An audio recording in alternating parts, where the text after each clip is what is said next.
Welcome in, y'all. We got One Piece chapter 1139 with us today, and holy crap, Oda has been on a hot streak with these reveals. 2 weeks ago, Shamrock. Last week, the mural. And today, Scopper is here. Oh, so we got chapter 1139 titled The Mountain Eater. We're going to work our way down chronologically as per usual. Hopefully this video is not super long. Last week's was an hour and a half.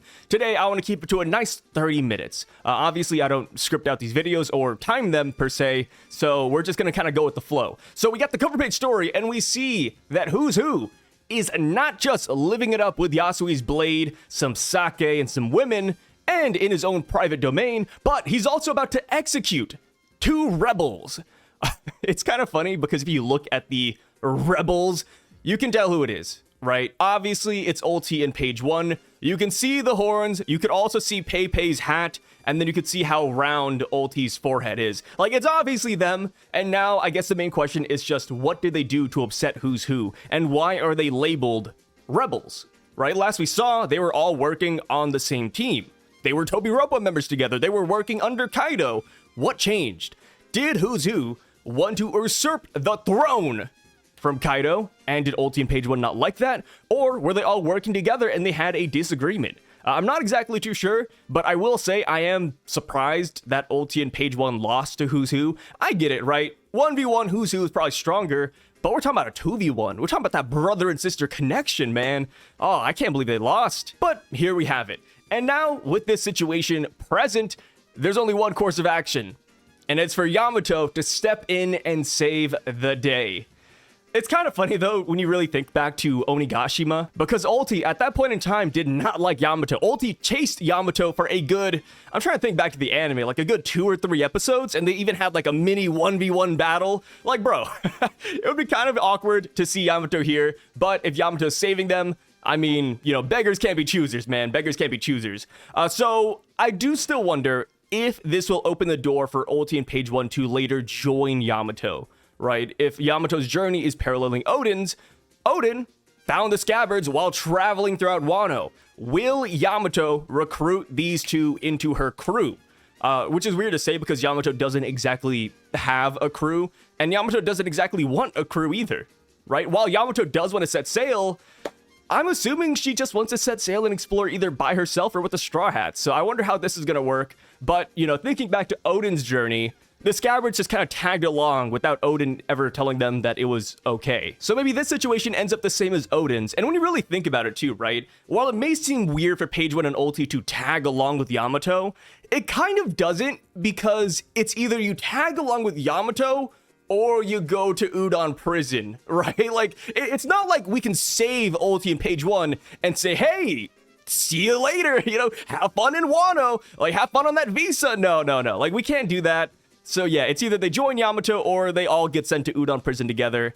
As far as Yamato stepping in and defeating Who's Who, I said it last week and even the week before that, but Who's Who just does not stand a chance. Especially if Yamato frees Ulti and Page 1, and then it becomes a 3v1, not including Hold'em, Speed, and Tama. And Shinobu, if Shinobu's still, like, around the corner or something. So yeah, it's the bad day to be Who's Who.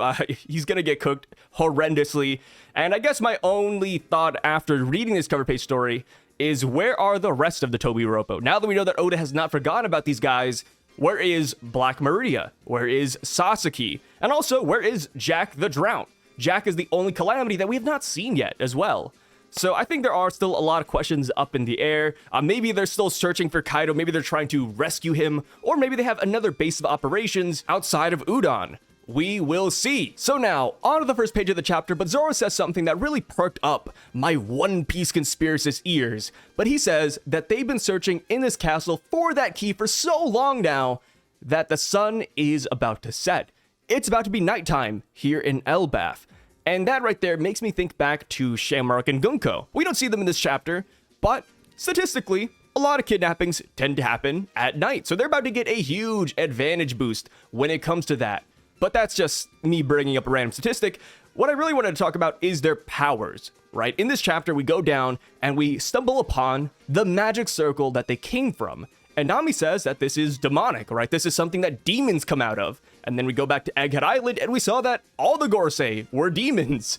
So I do wonder if there will be some sort of power boost at night for the Holy Knights and the Gorosei, which I will admit may sound odd at first, but it is a stereotype in a lot of media that demons just tend to get stronger in the nighttime. So I wonder if Oda's gonna go that route here. And you know, thinking back to Egghead again, we fought the Gorosei during the day. Like, the moon never came in, darkness never set. So yeah, I do think there might be something that comes out of this. This doesn't just seem like a throwaway line. And of course, this does mark the end of our first day here on Elbaph, which is crazy to say. Bro, we've been in Elbaph for 6 months. And only a day has passed. Dude, the timeline in One Piece is insane, but that's manga, baby. So, going back down to the chapter, like I said, they stumble upon the magic circle, and Nami says that she read in some book that some countries use this to summon demons, which is a major throwback to Brook's time skip story. And now I'm kind of curious, if Kuma never sent Brook to that country, and he never messed up that summoning circle, would a demon have actually spawned in there? Because I'm just thinking about it, right? They wanted to summon Brook to defeat their enemies. They wanted Brook to pretty much exterminate an entire tribe. And I'm like, yo, if you put a Gorosei member there, or a God Knight with demonic powers in that position, they'd probably do it, right? Like, oh, you want me to exterminate a race? You got the right guy. Of course, I don't think their hubris would allow them to bend the knee and follow the orders of random commoners, but that does seem up their alley. So it really does make me think about where they learned about the summoning circles in the first place, and if it would have worked if Brook didn't show up. Also, dialing it back a bit, but major shoutouts to Nami for recognizing this magic circle in the first place. She just casually says, ah yes, it looks like a magic circle I saw in a book. What book? Nami, what book are we talking about? The last time Nami said a line like that, like, oh, I read this in a book, that's when we were introduced to Bragman in Little Garden, because she saw the dinosaurs, she saw the giant trees, and she said, oh wait, this reminds me of a book I read. And then that is when we saw Bragman. So now I'm just curious, it's like, wait, are we gonna hear about the book Nami's talking about? Or is this book potentially Bragman? You know, that's the only book we've seen Nami actually read, minus like, you know, cartography books. But yeah, that was kind of cool. You know, hopefully Oda touches on that again. But then again, Nami is our wise sage of the group. So if she just has a plethora of knowledge, I think I'm cool with that too. So when they're talking about demons coming out of this, we actually hear a disembodied voice coming from afar. It says, Straw Hat Luffy, I've been wanting to meet you. Road then starts freaking out because he's scared of the prospect of demons being real, and that is when he tries to flee the scene with the Straw Hats in hand. An axe comes flying at him, he dodges it by a hair, and then we see someone is sitting on that throne now, and that person is a guy named Yasan. Whoa, Oda's trying to be slick. He's trying to be really slick here by not giving us the full name, but we later come to find out that this guy is indeed Scopper. I mean, just look at him, right? You see the glasses, we already know who it is, right? Sure, he looks older now, sure, his hair got longer, he's wearing some weird clothing. Yes, he has a scar, but those glasses are a dead giveaway, bro. For months, ever since we saw the silhouette off of Elbaph, ever since we saw the Crocus cover page story, people have been debating. It was either one or the other. There was no third option, right? If there was a third option, it was just a giant question mark. But people were going back between Scopper and Shiki. And I'll admit, right, the Shiki theories, people are saying they were bad, you know, it didn't make any sense, but I could see the vision, right? I always believed it was Scopper, but I could see why people thought it was Shiki. Oda intentionally didn't show us this guy's legs. Oda gave this guy the same hat as Shiki. You can tell Oda wanted to make this a mystery. And then as time went on, we got more and more hints that it was Scopper, right? After we learned that, oh, you know, Ripley got with this guy and they had Colin and that he's been living in Elbaph for a while. And then they brought him up during the Roger thing. It's like, okay, it's Scopper now. But before that, I will admit, Shiki wasn't actually that bad of an idea in my opinion. I think whenever people don't want Shiki, I think it's just because they don't like Shiki, which is fair, right? Everybody has their preferences, but overall, I am just happy that it is Scopper. It makes a lot of sense to see him here, and of course, he knows about the One Piece. He knows about the Void Century. He's seen all the poneglyphs. And also, he's been at God Valley. There's a lot of reasons why Scopper being revealed here will make a major impact. And I'll actually talk about that later. I sat down for like a solid 20 minutes and I wrote up an entire list of things that Scopper could give us now that he's in the story. So we will tackle that at the end of the video because I feel like that's gonna be like a tangent.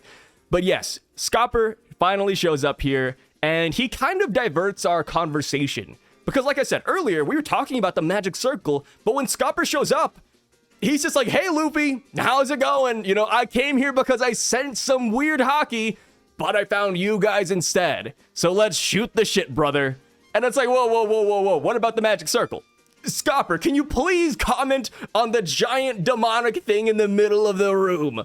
And the reason why I say that is because Scopper might have seen it before, right? Scopper was at God Valley. The Gorosei were there. The God Knights were there. Surely this looks familiar to him. Surely he sees this and he knows what's happening.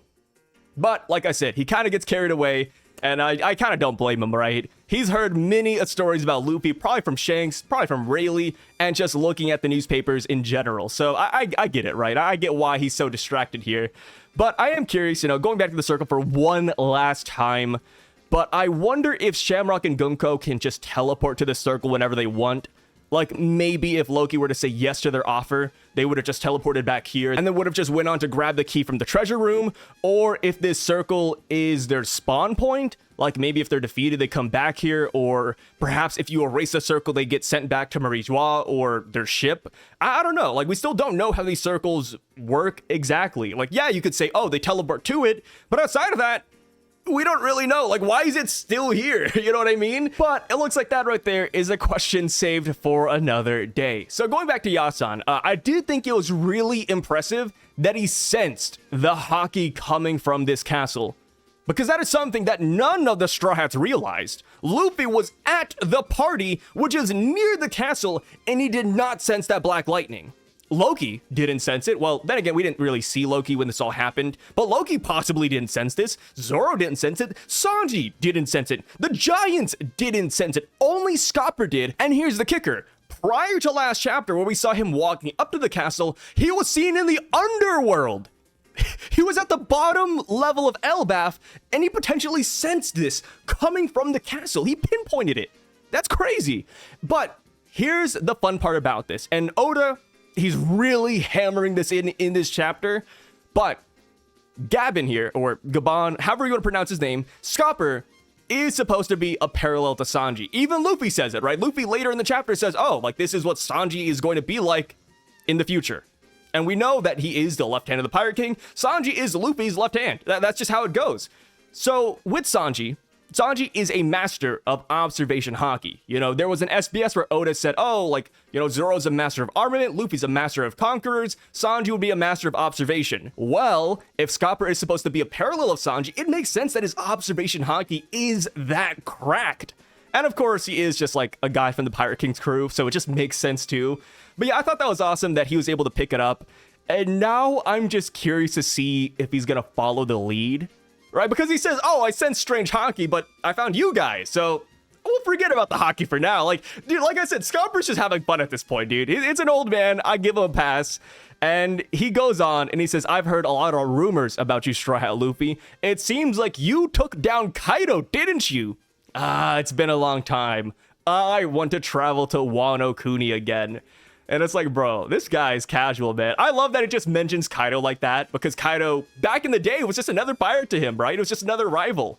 So I love that he name drops him. I hope he keeps on doing that. And I do think that will be a big benefit to having Scopper in the story. Like, imagine how many name drops or how many flashbacks he could give us. So Road ends up taking over the conversation, and he gives us some details about Yasan, telling us that this is Ripley's husband and also Colin's dad. Luffy's ears perks up, and he's like, ah, Colin, that kid? Yeah, and that is when Scopper says that love is freedom. Historically, many mixed blood races have existed, and that is when he lists off a couple of them. And this is huge because we learn that the Buccaneers, as many people have predicted, is indeed a mixed blood race. Same as the long-limbed tribe, the Wotans, which are half fishmen, half giant hybrids, and another hybrid race called Dosundaras.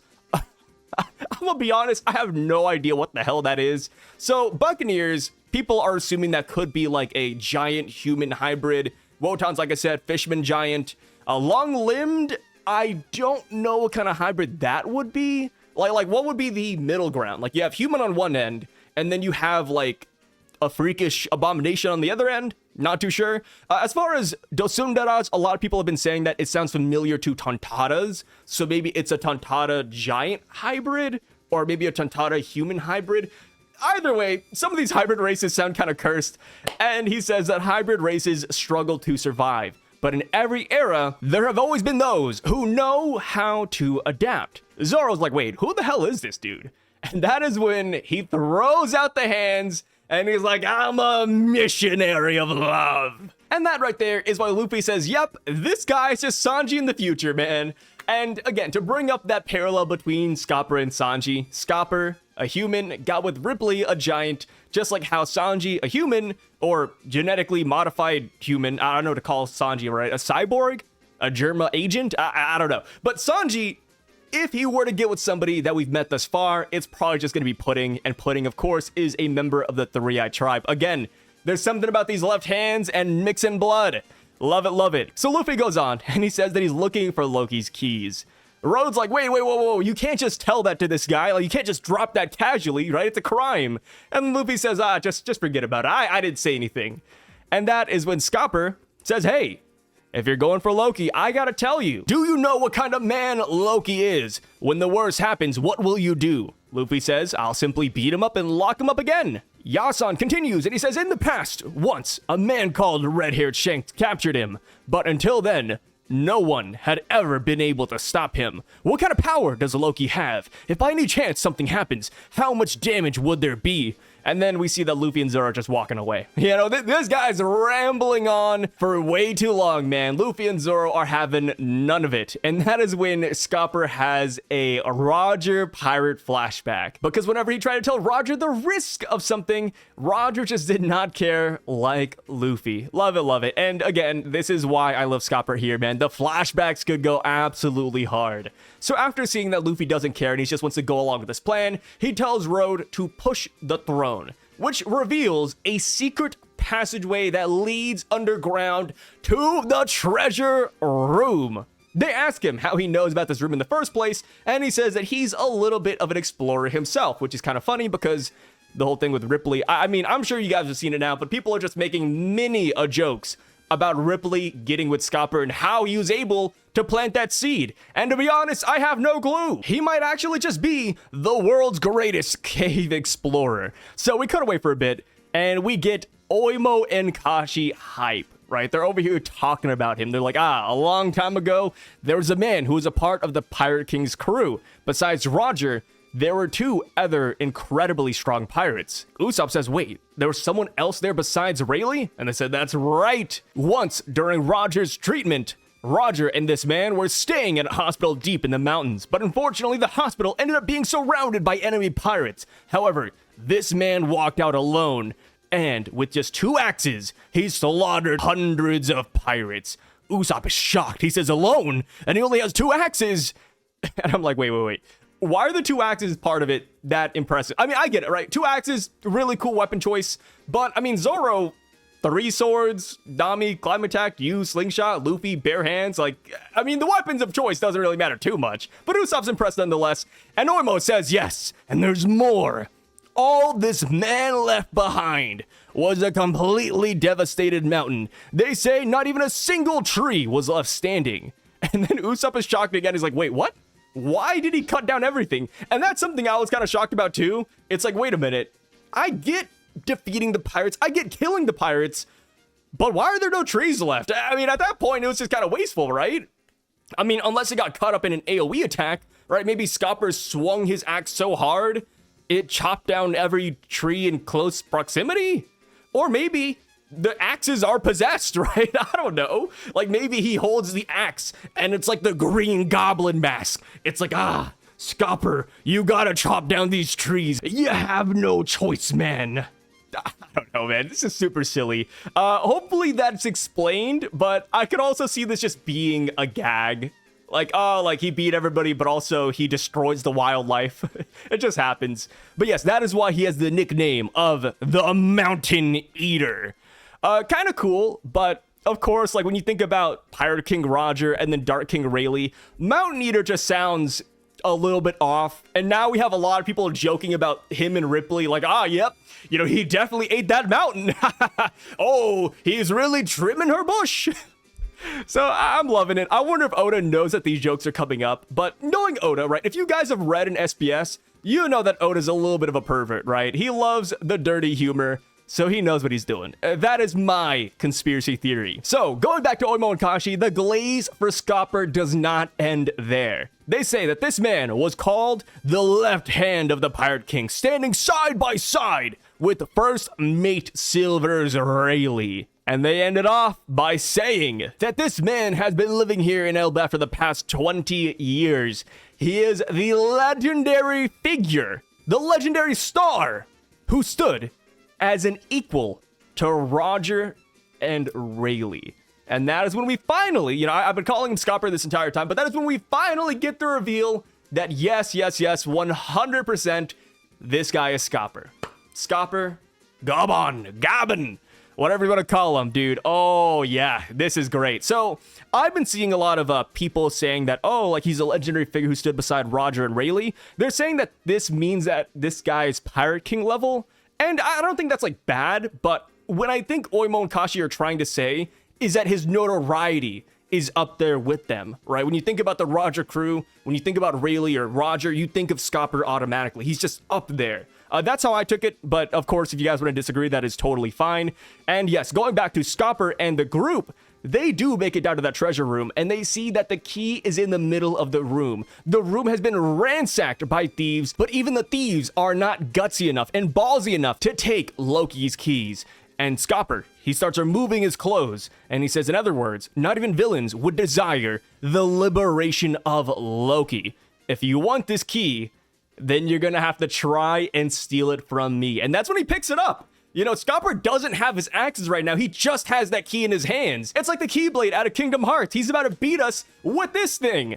So I'm pretty excited for it, man. And like I said, I have like an entire list of reasons why I think Scopper is a great pick. But before we get to that, though, I want to talk about why he's doing this in the first place. I think there's a lot of reasons. I think, of course, he wants to test Luffy. Right, Scopper was there with Roger and Rayleigh, so I'm assuming if somebody wants to take Roger's title, he wants to make sure that it goes to a kind-hearted and good person, which is why he wants to fight Luffy. And of course, he's an old man.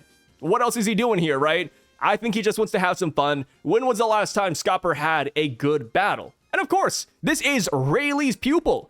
Rayleigh spent 2 years training Luffy. Why not take the chance to see how Rayleigh's training may hold up here? And if it's bad, I can only imagine how he would talk mess about Rayleigh, like, Rayleigh didn't teach you this? Rayleigh didn't tell you that? Come on, Rayleigh, what are you doing? Like, imagine Zoro and Sanji, right? The bickering or little jabs they throw at each other for fun. I think that's what we're going to get here from Scopper. And outside of it all, I bet he also wants to see if Luffy can actually put down Loki if he were to let him go, right? Because even he said that earlier, like, oh, like, what are you going to do if Loki goes out and starts rampaging? He probably wants to make sure that Luffy can keep Elbaph safe. So I think there's a lot of cool things here. And now brings up a big question. Why didn't Scopper stop Loki in the past? A lot of people have been talking about that, saying, oh, like, was Scopper weaker than Loki? Is Loki too strong? And I don't think that's a bad mindset to have, because while Scopper, I think, is still one of the top characters, he is old, right? Think back to Rayleigh. When Rayleigh said, oh, yeah, Blackbeard? Yeah, I'm glad we didn't fight because I would lose that battle. You know, think over to Garp, where Garp is like, oh, like, I'm throwing cannonballs and it's strong, but it's like half my strength. And then think about Whitebeard. The guy was dying on the battlefield due to some illness or cancer, right? Like, when characters get old, yes, they are still very powerful, but they are nerfed at the same time. So I think it might just be the same thing with Scopper. He just was not in his prime anymore, and I think that makes sense. I think that's a very fair pass to give this old guy. So outside of that, I am curious to see if he will tell us about why you cannot linger in Elbaph for too long. We cannot forget, when Louis Arnaud's passage was being read, we saw Scopper there. We saw Scopper walking through the forest, so Oda wants you to keep Scopper in mind when thinking about that warning. But Scopper apparently has lived in Elbaph for 20 years. If something bad were to happen, surely he would know about it. Or maybe Scopper leaves Elbaph every now and then, periodically, so that whatever Louis Arnaud is talking about doesn't affect him, which may sound weird at first, but that could explain why he wasn't there to stop Loki. Maybe Loki rampaged while Scopper wasn't home. And then, thinking back to the cover page story with Crocus, it is confirmed that he leaves Elbaph from time to time because he visited Crocus, right? That happened during, I believe, Whole Cake Island or Dressrosa. But yeah, he left and he visited him at Twin Capes, which is across the world. So I think there are a couple of things here. I am curious to see what Scopper is going to provide. But now onto my crazy list. How do I want to do this? I guess I'll just put it on screen and we'll tackle it section by section. But I wrote a list of bullet points as to why I think Scopper is a great reveal, a great pick, and what he could provide here. Of course, I do want to throw this out there, but none of this actually has to happen. This is just showing you guys the potential of Scopper's character, right? If Oda wanted to do this, he totally could. So first things first, we could get a genuine God Valley flashback from this guy. Bro, he was there. He was fighting alongside Roger. He knew Roxy Xebec. He fought, Kaido, Big Mom, Shiki, and all of them. Yeah, he could tell us what that was all about. And with that, he could tell us why Garp and Roger teamed up against Rox. We still do not know anything about that guy, right? Why did they fight Roxy Xebec? What was Roxy Xebec after? What was the treasure of Hachinosu, right? That is still a mystery. And then beyond that, God Knights. He was there on that island with the Garland Garling. So dude, he could totally tell us about how the God Knights function. And even farther than that, the Gorosei, right? If Saturn was on the island, if Saturn was over here healing like he did back on Egghead, maybe Scopper knows how to hurt them. Maybe he'll look at Luffy and say, hey, I heard you fought the Gorosei. Did you find it hard to hurt those guys? Well, let me tell ya. Like, Roger did this to hurt them. He did this to permanently damage them. I think that'll be pretty damn fire. Outside of that, he could also train the Straw Hats, right? Maybe if he does know about these special abilities, maybe he tells the Straw Hats, like, hey, I can train you. Just like how Rayleigh trained Luffy, Scopper could be that guy for the New World. And even if not Luffy, he could train Zoro. Maybe Sanji, Usopp, Nami. He could train anybody, right? Rayleigh only trained Luffy because Luffy was the only Straw Hat on the island. Imagine if everybody else was there too. The hockey potential could go crazy. And since we're talking about hockey training, I do wonder if he'll introduce us to a new type of hockey in general. Like maybe he'll drop a line like, actually, Roger had this ability. Luffy, I think it would suit you. Could go pretty fire. So outside of that, talking about the Luffy versus Scopper fight, I don't think it's going to be an easy battle. I have seen some people saying that, Luffy's going to no-diff this guy, Scopper won't even see Gear 5th. I disagree, and that's mainly because Luffy whips out Gear 5th a lot, right? Ever since he unlocked Gear 5th, he just loves whipping that thing out. So I could totally see Luffy using Gear 5th against Scopper here. I mean, hell, Luffy used Gear 5th against Rhodes Snake. So Scopper, I think, is going to get that same level of respect. And of course, I bet Scopper would love to see it, right? We got to remember, Scopper read the poneglyphs. He knows about Joy Boy. He knows about Nika. I guarantee you, he wants to see that white form, which now makes me wonder, does Scopper have a devil fruit? We kind of assumed that he didn't, right? Because he has the axes, Rayleigh doesn't have one, Roger didn't have one. So it makes sense if Scopper didn't have one as well, but it's not confirmed. So maybe he whips out something crazy during the fight that we have never seen before. So going down a little bit more, I got more bullet points, but we talked about the Void Sentry, but yes, he does know about it. Of course, Rayleigh didn't tell us anything about it because Luffy and Robin turned him down. They didn't want to ruin the adventure. So that's why Rayleigh zipped it up. But maybe now that we've made it this far, now that we're on Elbaph, maybe Scopper drops a hint or two. Not telling us the full thing, but, just dropping little snippets of things that we might have missed. Or maybe we take Scopper to the mural. Scopper at the mural, that'd go so hard. He could tell us what is going on there. So yeah, I think Void Sentry lore could go pretty crazy. Of course, not the whole picture, but just part of it. Next up, he could tell us about the answer that the Roger pirate crew came to. Because that's what Rayleigh said, right? People were asking, like, hey, like, if you knew everything, why didn't you do something? And that's because they came to a certain decision. So I wonder if he'll give more context as to why they made that choice. Why did they not do anything after finding the One Piece? Was it only because of Roger's illness, or did they agree with what happened? Or perhaps it could tie in with how they were way too early to find the One Piece, and he could tell us what they were waiting for. So the next thing we could see is clarification on the Vegapunk message. I think we could just ask Lilith about this, but hey, we know that Scopper knows everything, so maybe we're like, hey, Scopper, what do you think about Vegapunk and what he said, right? Like, what do you think about that part that was cut out? What do you think about the part where they called out the Roger pirates, right? We could get some nice clarification there as well. And next up, I do want to see what he's been doing on this island the entire time. Does he have a job like how Rayleigh has one? So now that we know that the water levels are rising, a lot of people have been looking back at the Roger crew, like Crocus, for example, and how he's decking out the inside of Laboon. So if the waters were to rise, Crocus would live inside of Laboon, and maybe he could get other people in there as well. And then as far as Rayleigh goes, Rayleigh is coating ships in bubbles, so people can go underwater. They won't sink, per se. Is Scopper here doing the same thing? Does he have a solution to the rising water problem? Which does, this is a tangent as well, but this does make me wonder about Scopper's ship in general. We know that he's able to get around the world. He went to go visit Crocus at one point, so he has a ship out there. And now I'm just wondering, is it a jet black ship? Because we see in this chapter that he has this almost flame-like or abstract flame-like scar on his forehead. So with that, people are saying that he might be the man marked by flames. He could be the guy who has the final road poneglyph. I wonder. I'm not entirely sold on it yet, but I do like the idea, and I do think it makes sense if he was the man marked by flames. And the reason why I say it makes sense is because he could be a gatekeeper. Because again, going back to how he's testing Luffy, maybe he wants to make sure that whoever gets the One Piece is a good person, or the guy that Roger is waiting for. Scopper wants to see them with his own eyes. So it does make sense, in my opinion, if he was holding a poneglyph. And of course, this could also explain why Shanks came to this island, right? Shanks looked at Ben Beckman and he said, hey, Beckman, time to find the One Piece. And they were at Wano. Where did they go next? Shanks went to Elbaph. Why? Right? Did he just want to party? Did he want to hang out with friends for a little bit before finding the One Piece? Or did he know that Scopper had a poneglyph that he needed?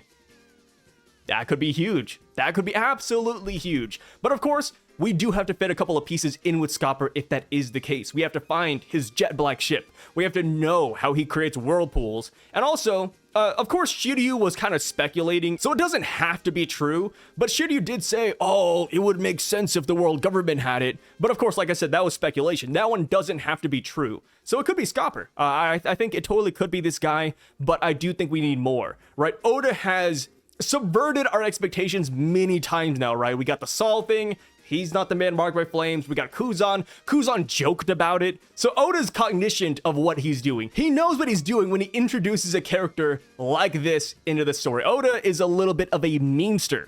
So going back to my bullet point list, I know it's super silly. I can't believe I'm doing this, but we could get Buggy and Shanks lore. Right, we could learn about what Roger told Shanks back at Logtown after they found the One Piece. And also, we could just hear him talk about Shanks and Buggy in general. Maybe even about Shanks' birth and how they found him in a treasure chest at God Valley and why he was in that treasure chest to begin with. Dude, Scopper knows so much. Like, people underestimate the amount of knowledge this guy has. Like, think about Sanji, for example. We're running the parallels here, but if you were to find Sanji 20 years in the future, and if you were to ask him questions, my god, Sanji would know so much. He really would. So now, going on to the last set of bullet points, I am curious to see if he will tell us more about Roger's illness. Because right now, Roger's illness is a little bit of a mystery. We've never really seen an illness like this before. So maybe he'll tell us what's going on there. And of course, earlier in the chapter, Oimo and Kashi did tell us that Scopper was the one who took Roger to a hospital in the middle of the mountains. Next up, this could also tie back to Crocus, right? Why did he visit Crocus? Did he simply want to visit an old friend? Or did they want to talk about the future? Or maybe again, Roger's illness, because Crocus was the ship's doctor. And now, as far as the next thing he could tell us, he could just tell us about Loki's powers. I don't think he's going to do this. It seems like he wants us to figure it out for ourselves, right? He doesn't want to ruin our adventure. Because earlier, he was like, hey, Straw Hat, you don't even know about Loki's powers, do you? You don't know about the destruction he could cause. And then he just went on with his day. So I don't think he's going to tell us about Loki, but I feel like he does know about Loki though, right? He knows what he's capable of. He probably knows that devil fruit and he's just going to hold it out. Outside of that, he could also tell us how him and Ripley make love. I think this is a silly one, but maybe he meets Sanji, and Sanji, who is simping over giant women, share some stories about how to get in that giant punani. So next up, we could see some fights. Oh, fights, yeah. You guys know me, I'm a big fight junkie, so I would love to see if Gaban runs into Shamrock and Gunka. We gotta remember, the reason he came to this castle was because of the abnormal haki. Well, dude, go find out, man. You know, after you're done with Luffy, go find out what that haki was all about. Come on. I mean, dude, Gunko and Shamrock are in the process of kidnapping children. His son, Colin, might be one of the kidnapped kids. Last we saw Colin was at the party, but we saw him running off, and we never saw him again. So there's a good chance that Colin is at the academy with his mom and could be in danger. You know, if they kidnap Scopper's kid, they're gonna incur the wrath of the left arm of the Pirate King. And not just that, but Ripley is there. His wife is there. Oh yeah, dude, we could get demon mode Scopper coming up pretty damn soon. And again, since Gaban knows Figarland Garling, we could see some fun interactions between him and Shamrock. And also, he knows Shanks. Like, imagine the mess talk that could come out of Scopper. Oh, you're nothing like your brother. You're nothing like your daddy on God's Valley. Oh, man. Yeah. This could be good. This could be good. And now, the last thing I want to talk about is just what he said earlier. He said that he wants to travel to Wano. And the thing with that, I don't know if he's joking or not, of course. We don't even know if he'll be able to do it later. But if he does travel to Wano, maybe he could go there and hang out with Momonosuke. Maybe he'll meet the Scabbards once again. Or maybe he'll be there to deter Blackbeard, which may sound weird because I don't think the timelines would match up. But we know that Rayleigh stopped Blackbeard from going to Amazon Lily and kidnapping Boa Hancock. So maybe Blackbeard goes to Wano to get Pluton, and then he sees Scopper there. And he's like, whoa, Scopper Gaban, I'm not messing with this guy, right? Imagine we get that scene again. Like another Blackbeard scene where he sees an old head and he's like, whoa, not Scopper. I'm leaving, guys. You know, maybe Pluton isn't worth it. But I don't think Blackbeard would do that now, right? Back then, he just wanted Boa Hancock's Devil Fruit. But now that he knows there's an ancient weapon in Wano, would he back down from a Scopper fight? I don't know. But yeah, that's it for the Scopper hype, guys. Like I said, I love this reveal. I do think there are a lot of things we could get with this guy. I mean, hell, look at that freaking bullet point list, right? That is just scratching the surface. And like I said, you know, take it with a grain of salt. Oda can go with those routes, and he could give us all of this, but he could also give us none of it. That's just how Oda works. But yes, with that being said, thank you guys so much for being here. I really freaking appreciate your time, and I will catch you all in the next video. Also, you know, gonna shout out myself for a second, but if you want to check out my side content, check me out over on SYVDUCK over on YouTube, Syvduck, same as my Twitch account, Syvduck as well. And then I also have an anime reaction channel over at Somnus Reacts. But yes, I'll catch you guys later. Have a great rest of your day. Peace out, brother.